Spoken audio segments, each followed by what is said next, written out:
नमस्कार मित्रों, मेरे प्रयास को पसंद करने के लिए आप सभी का बहुत-बहुत धन्यवाद। मित्रों, अगर अभी तक आपने हमारे चैनल को सब्सक्राइब नहीं किया है, तो शीघ्र कर लें ताकि हमारा वीडियो सबसे पहले आपको मिल सके। मित्रों, आज हम समझेंगे कि दत्तक लेने एवं देने से संबंधित विधिक प्रावधान एवं प्रक्रिया को।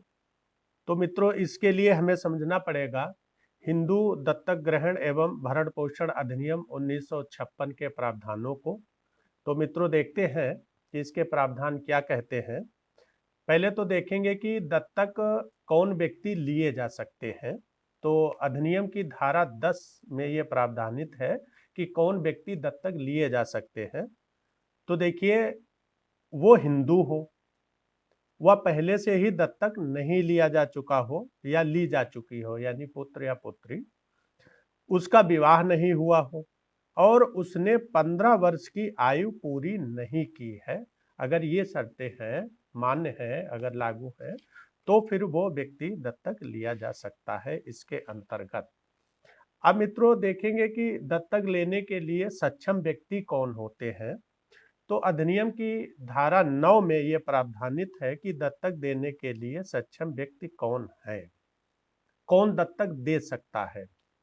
यानी धारा कहती है कि अपत्य के पिता यानी बच्चे के पिता या माता या संरक्षक के सिवाय कोई व्यक्ति अपत्य को दत्तक देने की सामर्थ्य नहीं रखेगा। यानी बच्चे को, चाहे पुत्र हो या पुत्री, तो पिता, माता या संरक्षक यही लोग दत्तक देंगे।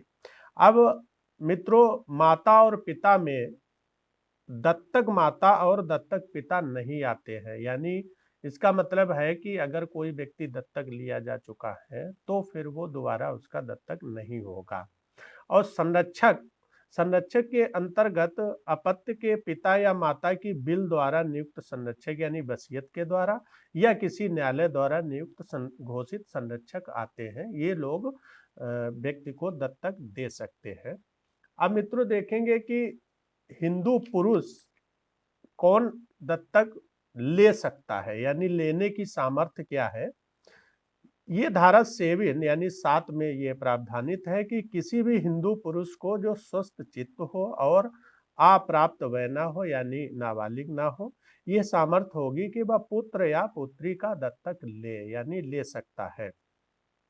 परंतु यदि उसकी पत्नी जीवित हो, तो जब तक कि पत्नी पूर्ण और अंतिम रूप से संसार का त्याग ना कर चुकी हो या वह हिंदू ना रह गई हो या सक्षम अधिकारिता वाले किसी न्यायालय ने उसके बारे में यह घोषित न कर दिया हो कि वह विकृत चित्त है, तब वह अपनी पत्नी की सम्मति के बिना दत्तक नहीं लेगा। यानी अगर कोई पत्नी जीवित है तो वो उसकी सम्मति से ही दत्तक ले सकता है। धारा 8 में हिंदू नारी की दत्तक लेने की सामर्थ्य है। कोई भी हिंदू नारी जो स्वचित्त हो और अप्राप्त वय नहीं है, पुत्र या पुत्री दत्तक लेने की सामर्थ्य रखती है।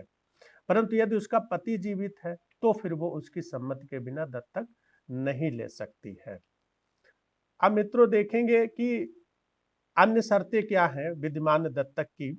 तो यह धारा 11 में प्रावधानित है कि यदि पुत्र का दत्तक है तो दत्तक लेने वाले पिता या माता का जिनके द्वारा दत्तक लिया जाए कोई हिंदू पुत्र, पुत्र का पुत्र या पुत्र के पुत्र का पुत्र, चाहे धर्मज रक्त नातेदारी से हो या दत्तक से, दत्तक के समय जीवित नहीं होना चाहिए। यानी पौत्र तक है कि वो जीवित ना हो तभी वो दत्तक ले सकता है, उसके कोई पुत्र ना हो।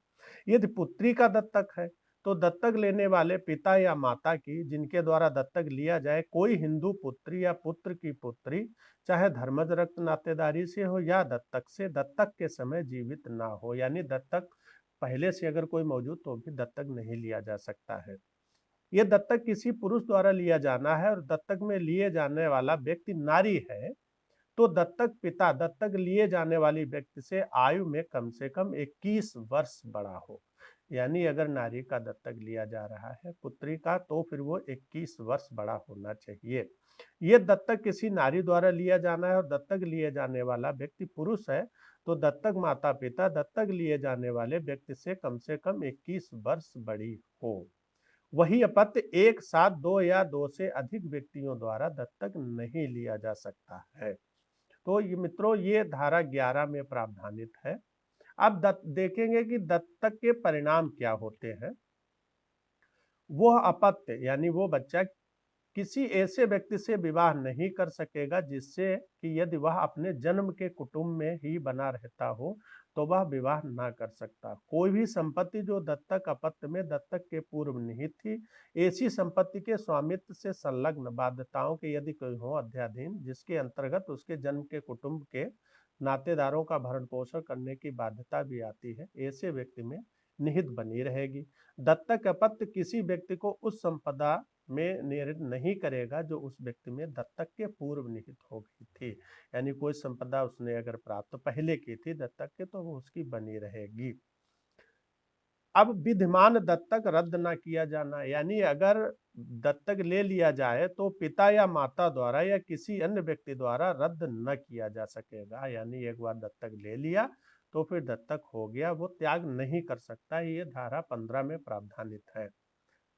अब मित्रों धारा 16 में प्रावधानित है कि दत्तक से संबंधित रजिस्ट्रीकृत दस्तावेजों के बारे में उपधारणा। अगर दत्तक लिया जाता है तो उसका पंजीकरण आवश्यक है। परंतु जब कभी भी तत्समय प्रवृत्त विधि के अधीन रजिस्ट्रीकृत कोई ऐसी दस्तावेज जिसमें किसी लिए गए दत्तक का अभिलिखित होना तात्पर्य है और जो अपत्य को दत्तक देने और लेने वाले व्यक्तियों द्वारा हस्ताक्षरित हो, किसी न्यायालय के समक्ष पेश किया जाए, तब जब तक कि और यदि उसे नासाबित न कर दिया जाए वह न्यायालय यह अवधारणा करेगा कि वह दत्तक इस अधिनियम के उपबंधों के अनुपालन में किया गया है। तो अगर दत्तक रजिस्ट्रीकृत है तो न्यायालय उपधारणा करेगा कि दत्तक लिया गया, अन्यथा की स्थिति में साबित करना पड़ेगा कि दत्तक लिया गया है। तो मित्रों इस प्रकार आज हमने समझा कि दत्तक लेने और देने से संबंधित विधिक प्रावधानों को। मित्रों यदि वीडियो हमारा अच्छा लगा है तो लाइक एवं सब्सक्राइब जरूर करें। वीडियो देखने के लिए जो कीमती समय आपने दिया उसके लिए आपका बहुत बहुत धन्यवाद।